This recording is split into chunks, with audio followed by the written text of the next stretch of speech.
What's the smartest thing you've seen in court? The smartest thing I ever saw in a court wasn't accomplished by an attorney, but by a 16-year-old girl. I bet she's a lawyer now, as it was some years ago. If not, she's surely doing something that requires similar talents and abilities, because she removed a threat and constant victimizer from our community when lawyers couldn't. It wasn't a particularly important case, but she approached it acting as her own attorney and as if she had been arrested for unaliving someone. She even brought her own self-produced Technicolor slide and video shows.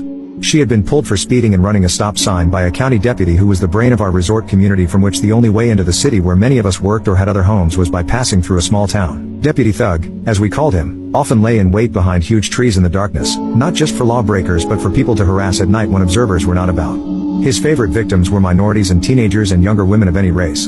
He never pulled mature men, even if they were flying low, or older women, maybe for fear of husbands and sons, or maybe they reminded him of his mother. Almost all of our law enforcement officers were extremely polite and courteous, even if they hauled you off to jail. But people were afraid of this man. Everyone, even other deputies, knew that those he pulled were far more likely to be innocent than guilty and that he threatened violence and set people up, but no one had been able to prove it, with or without lawyers. Deputy Thug was not merely a liar, but a bully with no one controlling him.